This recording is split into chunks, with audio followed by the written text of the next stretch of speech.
Anda mengenal saya melalui firman saya yang menjadi suara di telinga kamu. Iya, iya. Nah, Sang Bapa itu tidak kelihatan. Maka manusia mengenal dia melalui firman-Nya yang menjadi manusia.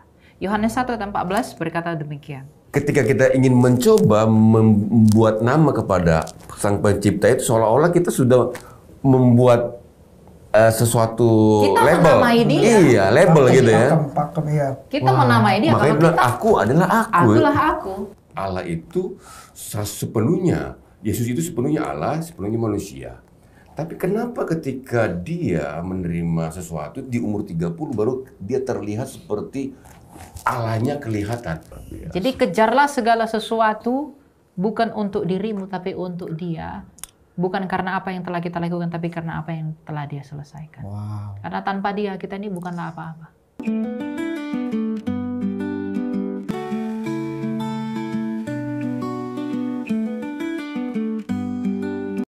Allah menjanjikan Mesias itu bukan kepada Abraham duluan loh. Kepada Adam. Oh, Kita itu semua anak Adam kan? Iya. oke. Ketika Allah berkata keturunan perempuan ini akan meremukkan kepala ular dan ular akan meremukkan tumitnya. Siapa itu yang melakukan itu? Yesus ya. Yesus.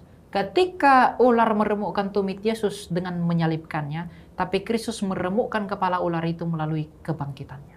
Kuasa ular adalah kematian dan Yesus menginjak kematian itu melalui kebangkitan. Maka digenapi dalam dia kan. Dan siapa yang telah bangkit dan tidak mati lagi dalam sejarah dunia? Tidak ada selain Yesus.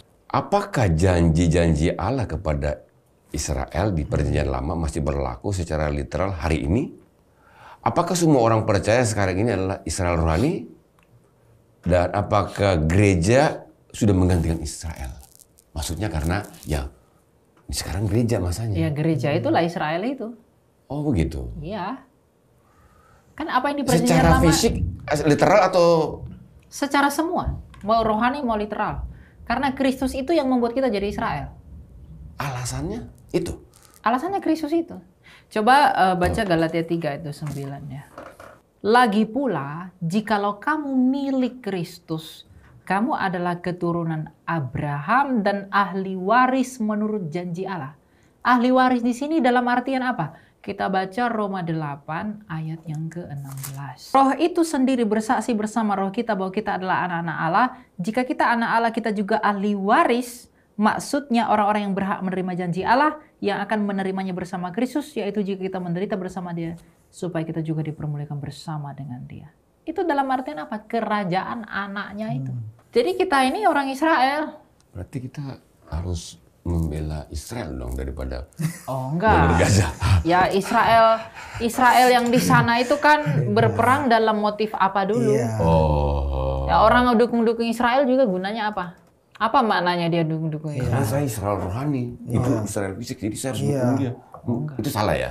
Yang di Palestina yang jadi korban juga kan banyak Israel rohani, orang Kristen, gereja orang Kristen kena bom. Oke. Tapi memang orang banyak mengartikan bahwa Israel itu Kristen ya.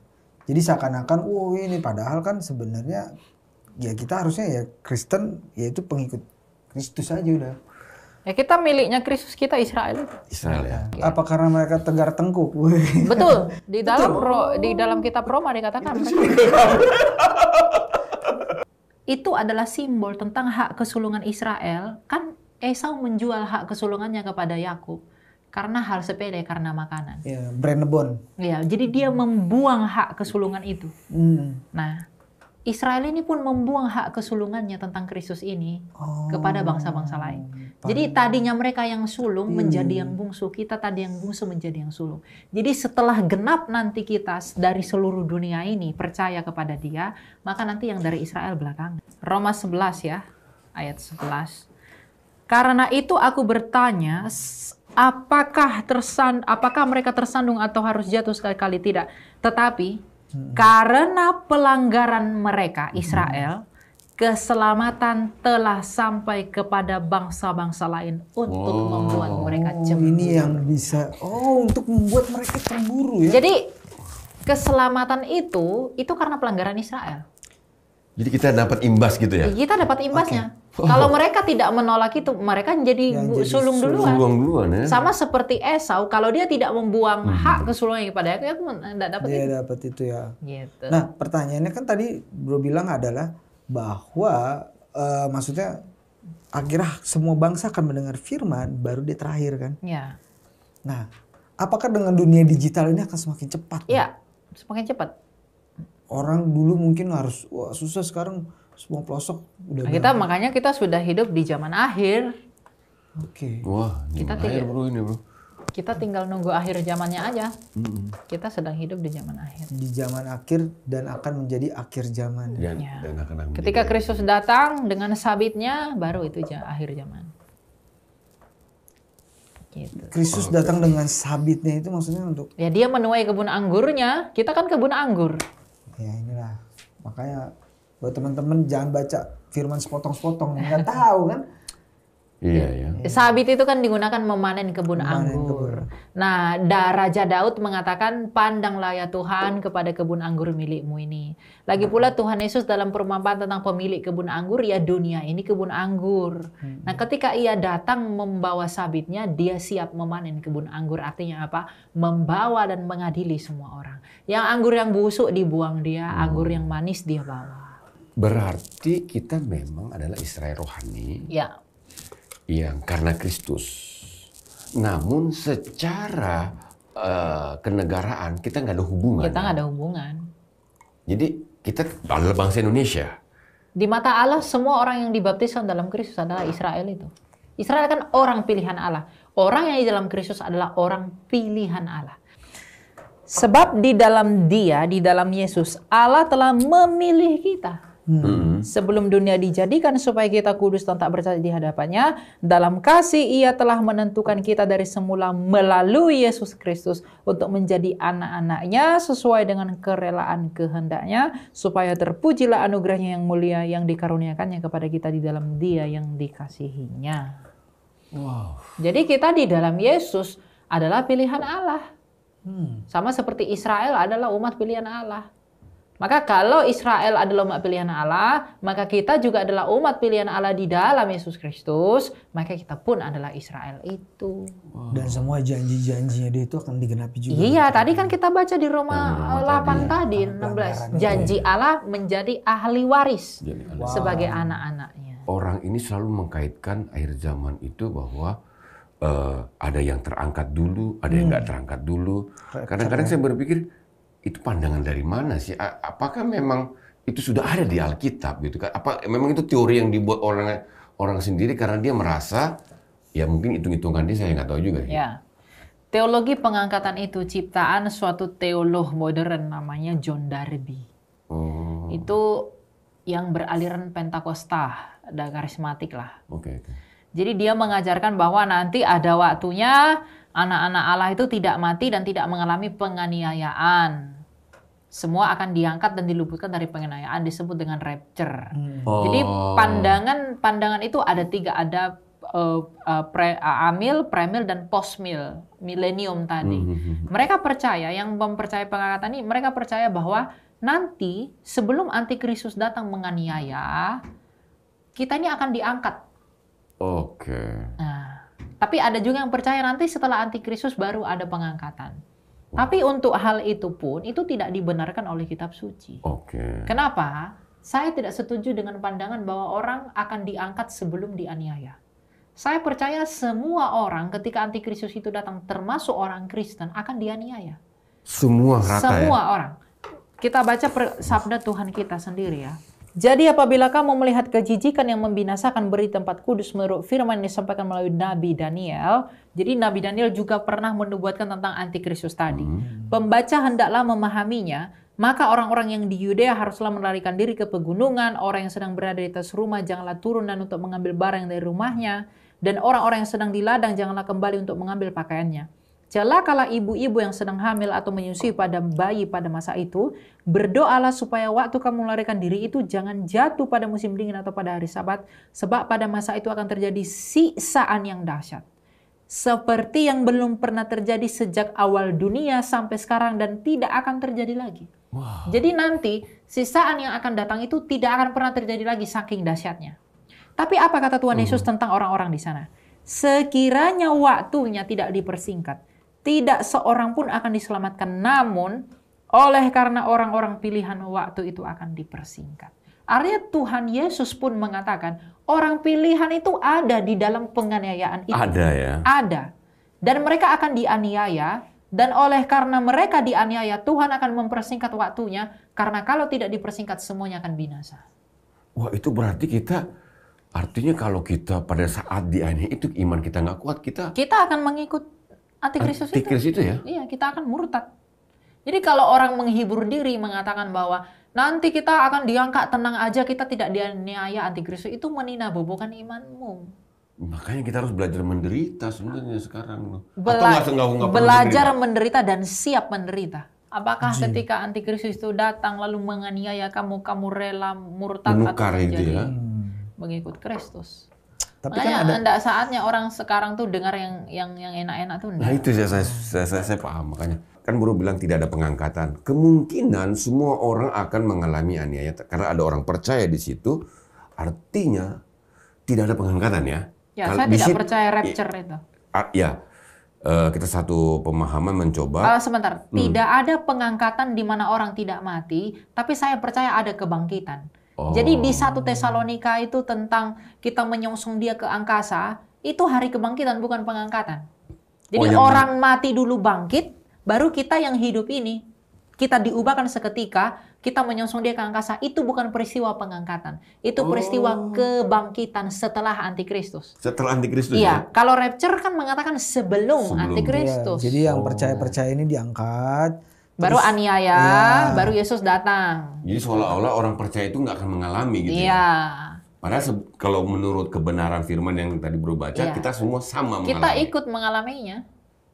Makanya berbahagialah orang yang mati sebelum aniaya itu. Itu anehnya berat ya.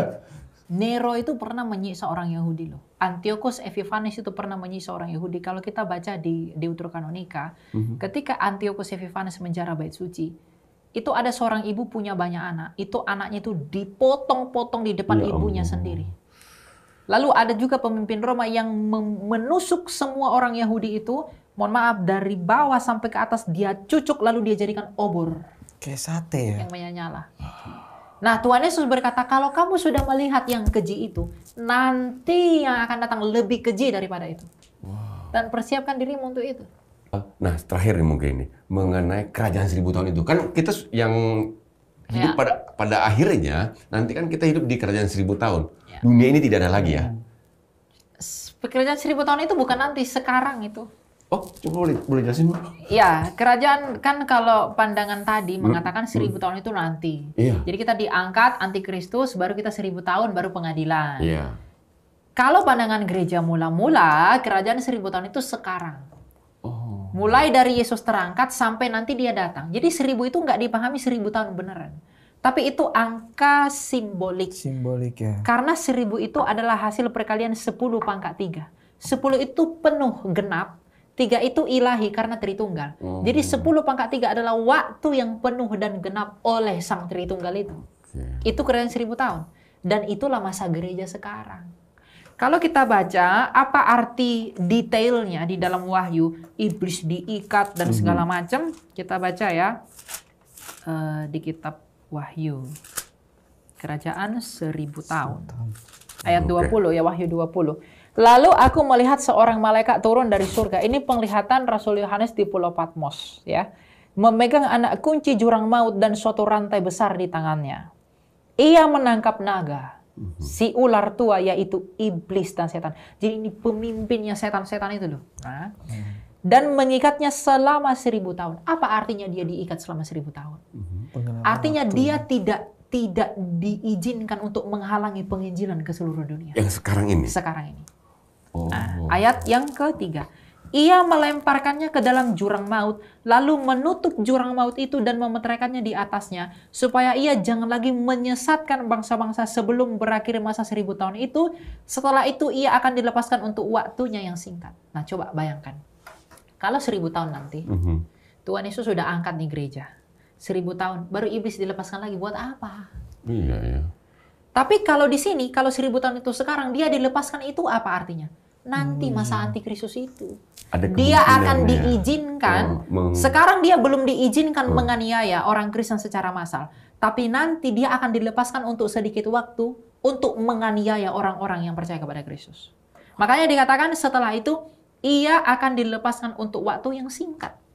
Waktu yang singkat itu, itulah masa tribulasi itu, masa penganiayaan itu. Lalu aku melihat tahta-tahta dan orang-orang yang tahta ini kuasa ya, simbol kuasa. Dan orang-orang yang duduk di atasnya. Kepada mereka diserahkan kuasa untuk menghakimi. Aku juga melihat jiwa-jiwa mereka yang telah dipenggal kepalanya karena kesaksian tentang Yesus dan karena firman Allah. Yang tidak menyembah binatang itu dan patungnya. Dan yang tidak juga menerima tandanya pada dahi dan tangan mereka. Mereka hidup kembali dan memerintah sebagai raja bersama dan Kristus untuk masa 1000 tahun. Ini adalah orang-orang yang mati dalam periode ini yang dibawa ke Firdaus dan mereka di sana menjadi saksi bagi kita. Wow. Itulah orang-orang rasul-rasul. Kan Tuhan Yesus pernah berbicara kepada rasul, sesungguhnya nanti kamu akan duduk bersama-sama dengan aku di atas 12 tahta menghakimi 12 bangsa Israel. Ya. Nah, itulah rasul-rasul yang telah mati, yang rela mati demi Kristus, yang telah pergi ke Firdaus, yang menjadi saksi bagi kita, seperti yang dikatakan Ibrani tadi. Ya, ayat 5. Namun orang mati lainnya yang tidak hidup kembali, ini orang yang tidak ke Firdaus tadi. Ya, sebelum berakhir masa 1000 tahun itu, inilah kebangkitan yang pertama. Kebangkitan yang pertama itu apa? Ketika orang dibaptiskan. Jadi melalui baptisan orang itu dibangkitkan Secara rohani. Secara rohani. Nah, karena melalui baptisan itu dia mati dan bangkit, dia bersatu dengan Kristus, artinya dia juga memperoleh rahmat dari Kristus melalui kebangkitan dan kematian dan kebangkitannya. Jadi kebangkitan yang pertama itu adalah sekarang ketika orang mati, dia akan ke Firdaus, itu adalah orang-orang yang sudah dibaptis. Ya. Lalu berbahagia dan kuduslah orang yang mendapat bagian dalam kebangkitan pertama itu. Kematian yang kedua. Nah, kematian yang kedua, neraka kekal itu tidak akan berkuasa atas orang-orang yang sudah percaya kepada Yesus ini. Karena mereka telah bangkit oleh apa? Oleh baptisan dan iman yang mereka miliki. Tetapi mereka akan menjadi imam-imam Allah dan Kristus. Ya. Dan mereka akan memerintah sebagai raja bersama dia selama 1000 tahun. Jadi orang-orang yang telah mati sekarang-sekarang ini, yang telah dibawa ke Firdaus sana oleh Tuhan, nanti mereka itu ada yang menjadi saksi bagi kita, dan secara khusus para rasul-rasul itu menjadi memerintah sebagai raja bagi kita. Makanya ketika ia datang kedua kali, ia datang bersama dengan mereka semua itu. Yang tubuhnya sudah dibangkitkan, persatukan dengan roh mereka, mereka datang menyongsong kita dan mengadili kita semuanya. Wow. Gitu. Itu masa itu akan terjadi. Itu nanti, oleh iman kita percaya itu. Masa Yesus Kristus yang telah lahir dalam sejarah, yang telah bangkit dalam sejarah, kita bisa percaya, tapi kedatangan yang kedua kali kita tidak percaya. Dan belum siap. Pasti itu datang. Pasti terjadi. Makanya saya selalu katakan, persiapkanlah dirimu demi suatu pertanggungjawaban yang baik di hadapan tahta pengadilannya yang menakutkan itu. Luar biasa. Nah bro, tolong bro jelaskan kayak tadi nih, Tritunggal sama Kristologi sesederhana yang bisa mungkin dipahami oleh pemirsa di Cahaya Bagi Negeri ini. Tritunggal sama Kristologi itu dua hal yang berbeda. Jadi tidak bisa disamakan. Karena berbicara tentang Kristologi itu adalah berinkarnasinya apa yang ada dalam Tritunggal itu. Jadi sebelum bahas Kristologi, kita harus bahas Tritunggal dulu nih. Oke, kita bahas Ya. Tritunggal. Jadi Tritunggal itu kan memang istilahnya tidak ada dalam Alkitab. Ya. Tapi Tritunggal itu berbicara itu tentang bagaimana Allah yang satu itu. Jadi iman Kristen itu tidak pernah mengimani Tuhan ada tiga. Seperti yang difitnahkan oleh haina-haina yang jahat ini. Ya. Mereka mengatakan Kristen Tuhannya tiga, enggak. Dalam Perjanjian Lama Ulangan 6, Allah itu esa. Tuhan Yesus dalam Injil Yohanes mengatakan Allah itu esa. Paulus yang mereka katakan pencipta Tritunggal, dalam 1 Korintus 8 ayat 6 juga berkata Allah itu esa. Bahkan setelah eranya Paulus, eranya 300 tahun setelah itu, dalam hal ini misalnya bapak-bapak gereja, dalam konsili Nikea Konstantinopel tahun 325, rumusan iman Nikea itu mengatakan aku percaya kepada satu Allah, yaitu Sang Bapa. Jadi baik perjanjian lama, perjanjian baru Tuhan Yesus sendiri, dan rasulnya Tuhan Yesus, Rasul Paulus.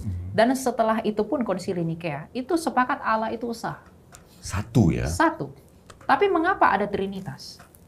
Trinitas ini adalah penjelasan seperti apa Allah kita yang satu itu. Penjelasan tentang keunikan Allah kita yang satu itu. Ya, coba kita baca 1 Korintus 8 ayat yang ke-6.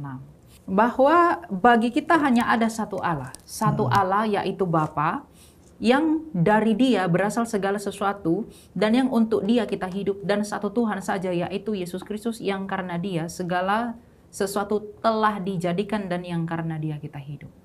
Jadi Allah yang esa itu adalah Bapa. Mengapa disebut Bapa? Karena Dia adalah sumber segala sesuatu. Nah, Sang Bapa ini di dalam dirinya, Allah yang esa tadi adalah Sang Bapa. Bapa ini adalah Allah. Di dalam diri Sang Bapa ini Dia memiliki firman. Yang oleh firman ini Dia menjadikan segala sesuatu. Ya, makanya dikatakan berfirmanlah Allah jadilah terang. Berarti Allah Sang Bapa menjadikan terang oleh firman dalam Dia. Firman itu seperti logika. Bahasa Yunani-nya logos. Logos itu ilmu. Ya. Teologi itu theos dan logos, ilmu tentang theos, ilmu tentang Allah. Biologi, bios dan logos. Jadi Sang Bapa ini di dalam dirinya Dia memiliki logos tadi, Dia memiliki firman. Oleh firman ini Dia menjadikan semua. Sama seperti saya menciptakan gelas ini oleh karena apa? Saya menciptakan ini oleh karena pikiran saya kan. Jadi Sang Bapa itu pun menciptakan semua itu oleh karena pikiran yang ada di dalam Dia. Itulah firman itu. Itu firman Ya. itu ya. Selain memiliki firman, Dia juga memiliki roh. Yang oleh roh itu Dia menghidupi segala sesuatu. Ayub 33:4. Roh Allah itu nafasnya. Ketika Ia menghembusinya, maka semuanya hidup. Nah, dan ini sudah ada di dalam Kejadian 1. Pada mulanya Allah, ada Allah Sang Bapa di sana. Ayat 2, bumi belum berbentuk dan kosong. Ada roh Allah di sana. Itulah Roh Kudus. Yang ketiga, berfirmanlah ada jala terang. Berfirman itu kata kerja, kata benarnya adalah firman. Yang berfirman di sana siapa? Allah. Untuk apa? Menjadikan terang. Berarti ada Allah Sang Bapa, ada roh Allah Roh Kudus, ada firman Allah. Bapa, firman atau anak itu, dan Roh Kudus. Itulah Trinitas itu. Yang satu kesatuan itu satu ya. Sama seperti saya ada satu manusia. Saya punya tubuh yang menjadi wujudnya saya. Saya punya firman. Saya punya roh. Kalau tubuh saya manusia, firman saya pasti manusia, roh saya pasti manusia. Tapi apakah ada 3 manusia? Tidak ada kan, hanya ada satu manusia. Sekarang, Iya betul juga. apakah Anda mengenal, kalau saya hanya berdiam diri begini, apakah Anda kenal saya, nama saya siapa, dan lain sebagainya? Tidak kan? Karena Anda mengenal saya melalui firman saya yang menjadi suara di telinga kamu. Iya. Nah, Sang Bapa itu tidak kelihatan. Maka manusia mengenal Dia melalui firman-Nya yang menjadi manusia. Yohanes 1:14 berkata demikian. Firman itu telah menjadi manusia. Firman itu telah menjadi manusia dan tinggal di antara kita, dan kita telah melihat kemuliaannya, yaitu kemuliaan sebagai anak tunggal Bapa penuh anugerah dan kebenaran. Bahkan dalam Yohanes 14:6 Tuhan Yesus berkata apa? Akulah jalan dan kebenaran dan hidup. Tak seorang pun yang dapat datang kepada Bapa yang tidak kelihatan itu, yang tidak seperti apa-apa itu kalau tidak melalui aku. Kenapa? Karena akulah firman-Nya Bapa itu yang keluar dari Bapa, yang memperkenalkan siapa Bapa kepada kamu. Makanya Dia berkata, aku datang dan keluar dari Bapa. Di Alkitab itu kan kayak aku adalah aku. Karena firman kan ditanya aku adalah aku. Terus tiba-tiba di dalam Perjanjian Baru itu orang mulai mempersoalkan, kenapa mulai kamu menyebut ada Roh Kudus, ada Yesus. Seolah-olah menemukan suatu nama baru yang sebenarnya di dalam Kejadian sendiri firman Tuhan berkata, aku adalah aku. Nah, seperti yang apa berbicara di Perjanjian Lama itu kan di Keluaran konteksnya ketika Musa mengatakan kepada Allah, siapakah namamu kalau aku memperkenalkan kamu ke bangsa Israel? Mashmo, siapakah namamu? Tuhan berkata apa? Dia nggak berkata akulah Jono, akulah Robert. Dia berkata I am who I am, akulah aku. Tidak ada nama yang bisa mendeskripsikan aku itu seperti apa. Dan itu dikutip lagi oleh Tuhan Yesus. Ketika dalam bahasa Yunani Dia berkata ego emi, anihu. Dan itu hanya Allah yang bisa mengucapkan itu. I am who I am. Enggak ada nama yang bisa mendeskripsikan. Jadi kita di Kristen tuh percaya Allah itu nggak punya nama. Makanya Dia disebut Bapa. Yesus itu pun nama inkarnasi firman. Yesus itu dari Yod He Vav He plus Yasha. Yasha itu artinya menyelamatkan seperti nama Yesaya. Jadi Yod He Vav He menyelamatkan itu artinya nama Kristus itu dalam kemanusiaannya. Dalam kemanusiaannya. Iya. Jadi ketika Tuhan berkata, akulah aku, dia sedang menunjukkan keagungannya. Bahwa ini loh Musa, kamu tanya namaku. Aku nggak punya nama. Akulah aku, nggak ada nama yang bisa mendeskripsikan aku siapa. Karena tidak ada satu nama pun yang mampu Yang ya. mampu mendeskripsikan Allah itu siapa. Karena gini, dalam iman Yahudi itu, nama itu adalah orang itu sendiri. Seperti Yakub, si penipu. Adam manusia. Jadi ketika kita ingin mencoba membuat nama kepada Sang Pencipta itu seolah-olah kita sudah membuat sesuatu Kita label. menamai dia. Iya, label gitu ya. Pakem ya. Kita menamai dia. Makanya Kalau bilang kita, aku adalah aku. akulah aku. I am who I am. Dan yang berbicara itu yang didengar Musa itu apa? Firman Allah kan? Iya. Nah, siapa firman Allah itu? Yesus. Yesus ya. Ibrani 11 ya. Kita lihat bahwa si Musa pun bersukacita oleh karena Kristus. Karena yang ditemui oleh Musa itu ya Yesus. Tapi belum dalam inkarnasinya, tapi dalam teofani, dalam penampakannya. Nih, ayat 23. Karena iman setelah lahir Musa disembunyikan selama 3 bulan oleh orang tuanya. Karena mereka melihat bahwa anak itu bagus rupanya dan mereka tidak takut kepada perintah raja. Karena iman setelah dewasa Musa menolak disebut anak putri Firaun. Ayat 25. Karena ia lebih suka menderita sengsara dengan umat Allah daripada untuk sementara menikmati kesenangan dari dosa. Ia menganggap penghinaan karena Kristus sebagai kekayaan. Padahal Yesus belum datang zaman Musa. Jarak dari Yesus ke Musa 1250 tahun. Tapi dia udah beriman. Tapi Musa dikatakan bersukacita oleh karena Kristus. Yang ditemui Musa itu ya Yesus sebelum menjadi manusia itu. Memang itu sudah ada di dalam. Sudah ada. Makanya Tuhan Yesus berkata apa? Before Abraham was, I am. Sebelum Abraham ada, aku udah ada. Itu Tritunggal ya. Itu Tritunggal itu. Nah ini bagi orang yang tidak suka kompleksitas dari iman, itu mereka tidak menyukai Tuhanmu ribet apa segala macam. Tapi itulah wahyu Tuhan tentang dirinya. Allah itu memang kompleks. Dan kalau kita memahaminya sepotong-sepotong kita jadi bisa. Ini ya. Enggak. Kalau kita udah mengerti Allah Tritunggal ini tadi, Allah Sang Bapa memiliki firman dan rohnya, maka Bapa Allah ini menyelamatkannya melalui apa? Baru kita bahas kristologi. Firman-Nya yang menjadi manusia. Jadi kita tidak percaya Allah itu mati, itu tidak pernah. Ketika mereka bertanya, kalau Yesus turun jadi manusia, siapa dong yang isi surga? Ini pertanyaan konyol. Ya karena mungkin mereka berpikir begini, aku adalah aku itu seperti kayak turun ke dunia gitu, kayak berpikir Yang mungkin. turun ke dunia adalah firman. Allahnya? Ya, Allahnya nggak kemana-mana. Yang berbicara kepada Musa itu yang didengar Musa itu apa? Firman kan? Iya. Kalau Allah itu turun ke dunia ini hancur kita. Iya. Kiamat. Firman itu yang menjadi manusia itu. Nah, kita sekarang masuk ke kristologinya itu yang seperti tadi.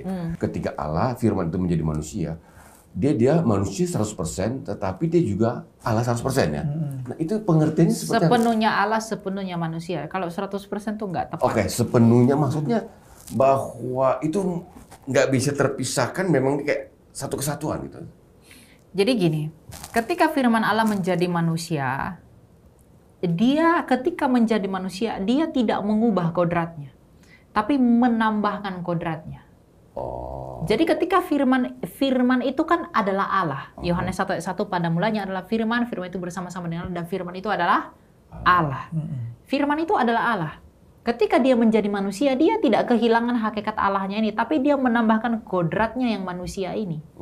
Jadi di dalam satu pribadi Yesus ini ada dua natur. Dia adalah Allah karena dia adalah firman Allah yang menjadi manusia, lalu dia manusia menambahkan kodrat manusia. Ketika bro bilang bahwa firman Allah itu sepenuhnya, Yesus itu sepenuhnya Allah, sepenuhnya manusia. Tapi kenapa ketika dia menerima sesuatu di umur 30 baru dia terlihat seperti Allahnya kelihatan?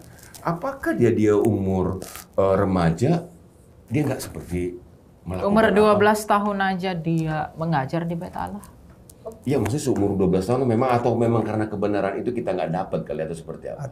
Atau waktu itu Di tidak ada yang Alkitab menulis. dia diberitahu umur 12 tahun. Dia punya knowledge. Oh, sebelum 12 tahun? 12 tahun. Ya dia hidup sebagai orang Yahudi biasa, tunduk kepada Taurat, Galatia 4 ayat 4. Oh, tapi itu apakah tidak mengurangi bahwa dia sepenuhnya Allah itu? Dia sebagai, kita harus mengingat Tuhan Yesus ini hidup dalam lingkungan apa? Dalam lingkungan Yahudi yang punya Taurat. Dan usia dia sampai umur 30 itu Harus diatur ada dalam aturannya. Taurat. Iya. Nah, Yesus sebagai yang sempurna ini tidak boleh melanggar itu agar ia tak bernoda ketika menjadi penebus. Makanya disunat. Jadi ya. dia taat. Dia di 8 hari tetap disunat. Dia mengikuti aliyah naik mengikul hukum Taurat umur 15 tahun apa segala macam. Kenapa dia baru mulai bisa mengajar dari umur 30? Karena orang Yahudi baru boleh mengajar dari umur 30. Jadi Tuhan Yesus itu taat kepada hukum Taurat. Itu hukum-hukum. Itu hukum. Firman Allah menjadikan kita ada. Maka untuk membuat kita tetap kuat, firman Allah itu yang menjadi manusia itu udah cukup bagi kita. Wah, luar biasa. Jadi kejarlah segala sesuatu bukan untuk dirimu tapi untuk Dia. Bukan karena apa yang telah kita lakukan tapi karena apa yang telah Dia selesaikan. Wow. Karena tanpa Dia kita ini bukanlah apa-apa. Jadi berjuang dalam iman, mari kita hidup dalam pertobatan, berjuang meninggalkan semua hal yang tidak berkenan dalam hidup kita, bergumul dengan Allah, bergulat dengan Allah. Bergulat dengan Allah itu artinya apa? Kita itu melawan hal-hal yang tidak berkenan di dalam diri kita, kedagingan kita demi perkenanan. Wow, luar biasa. Bro Elia, rencana Bro Elia. Bro Elia masih muda dong, sekarang 20 sekian lah ya. Ya. Kira-kira ke depan apa sih yang jadi pemikiran atau target seorang Elia? Saya fleksibel. Jadi Tuhan bawa saya kemana, saya juga tidak pernah berpikir seperti ini. Tapi saya bilang, ya saya sudah menyerahkan diri saya bagi pelayanan kepadamu ya Kristus. Kamu bawa saya kemana aja, ya saya tidak akan menolak itu. Tapi berikan saya kekuatan untuk dapat melalui itu. Termasuk apakah kan kita tahu bahwa pasti banyak juga yang pengen dengar khotbah-khotbah dan lain-lain. Apakah ada kepikiran gitu mungkin mau akan membangun gereja? Kalau saya ditawarin, saya nggak mau. Kalau saya bangun gereja, akan banyak menolak saya karena warna gereja saya. Tapi kalau saya seperti ini, saya bisa menginjili kemanapun tanpa membawa warna dan bendera gereja. Karena banyak sekarang itu alergi dengan gereja. Jadi saya nggak akan bangun gereja. Oke. Nah ini menarik ya. Maksudnya Bu Elia juga masih muda dong. Pasti akan punya pasangan nanti gimana? Saya belum kepikiran. Belum kepikiran ya. Karena saya untuk sebuah jalur yang sekarang dipilih yang kayaknya mungkin ya kayak tadi keluarga juga banyak yang di itu. Itu hanya akan menyusahkan dia nanti kalau saya punya pasangan. Jadi untuk saat ini. Iya, jadi untuk saat ini saya enggak punya pikiran untuk itu. Saya belum. Saya bilang sama Tuhan, kalau apapun rencana ke depan ya biar tuh Dia yang atur. Ya. Orang nggak kawin pun nggak berdosa kok. Paulus juga nggak apa-apa ya kan. Cuma ya, apakah ada keinginan untuk itu? Sebagai manusia yang punya daging, kita menginginkan itu. Tapi kalau Tuhan berkehendak lain, apakah makna doa Bapa kami, jadilah kehendak-Mu?